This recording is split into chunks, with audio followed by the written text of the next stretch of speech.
Selamat pagi Ibu Bapak dan Saudara yang terkasih.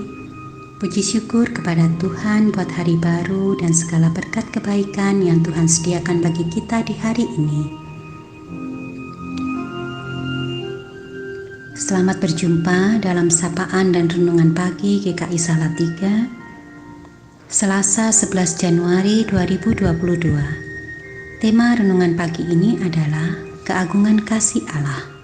Untuk mengawali, saya mengajak Ibu, Bapak, dan Saudara memohon penyertaan dan pimpinan Tuhan. Mari kita berdoa. Bapa Surgawi, kami bersyukur buat segala berkat kebaikan-Mu bagi kami. Terkhusus di saat ini, Tuhan sudah berikan kesempatan kepada kami untuk belajar sebagian dari firman-Mu. Dengan pertolongan Roh Kudus, kiranya hati dan pikiran kami terarahkan pada kebenaran-Mu. Dalam nama Tuhan Yesus Kristus kami berdoa. Amin.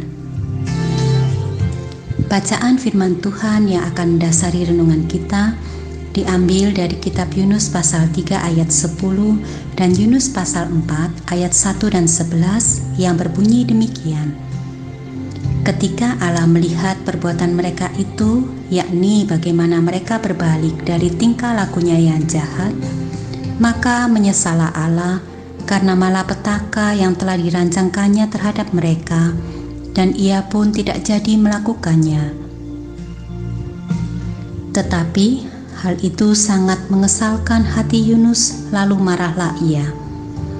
Kita lanjutkan ke ayat 11 yang merupakan kelanjutan dari perkataan Allah kepada Yunus di ayat sebelumnya.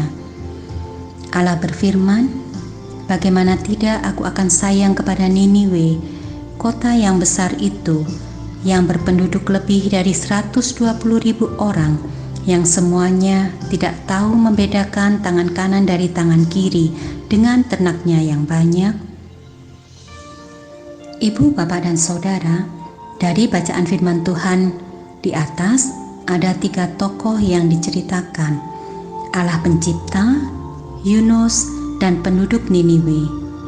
Dari Yunus pasal 3 ayat 10 dan pasal 4 ayat 11, kita menyaksikan kasih Allah yang begitu besar akan Niniwe, kota yang besar dan berpenduduk banyak, namun yang luar biasa pula kejahatannya. Berlawanan dengan Allah adalah Yunus yang menghendaki penghukuman atas Niniwe tetap dilakukan. Yunus merasa bahwa kejahatan penduduk Niniwe terlalu besar dan mereka adalah bangsa kafir yang menjadi musuh bangsa Israel. Reaksi Yunus sebagaimana disebutkan dalam pasal 4 ayat 1 adalah marah ketika Allah membatalkan hukumannya atas Niniwe.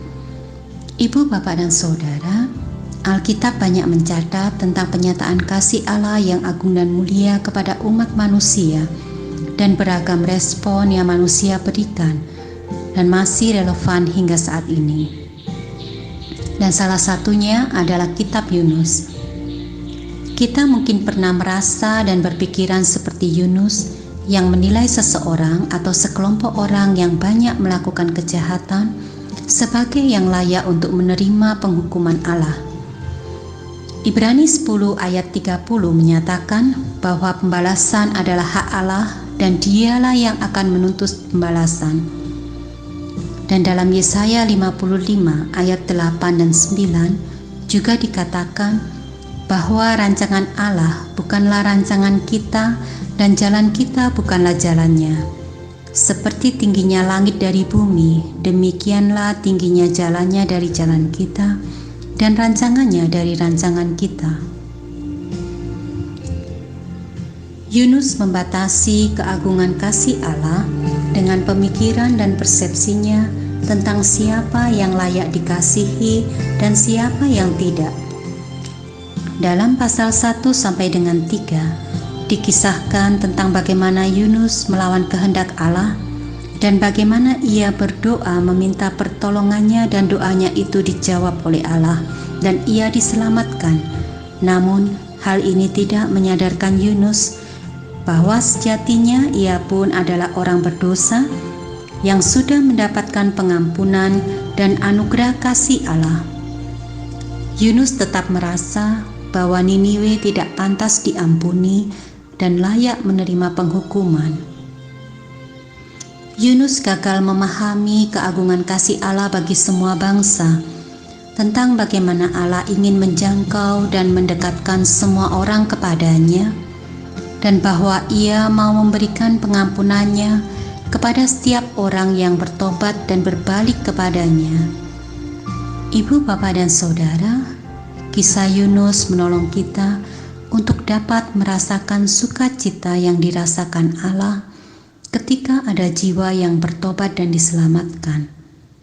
Kiranya kita kian dimampukan untuk memahami keagungan kasih-Nya dan bahwa Ia adalah Allah yang tergerak oleh belas kasihan terhadap orang berdosa yang mau bertobat. Dia tidak ingin seorang pun binasa, tetapi agar setiap orang berbalik dari perbuatannya yang jahat dan menerima pengampunannya serta hidup bersamanya.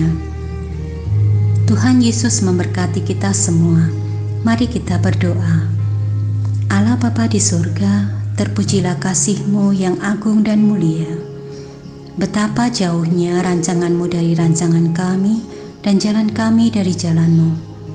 Terima kasih Bapa, karena Engkau telah menyatakan diri-Mu di dalam Kristus, dan melalui firman-Mu yang hidup, Engkau menuntun kami di jalan-Mu.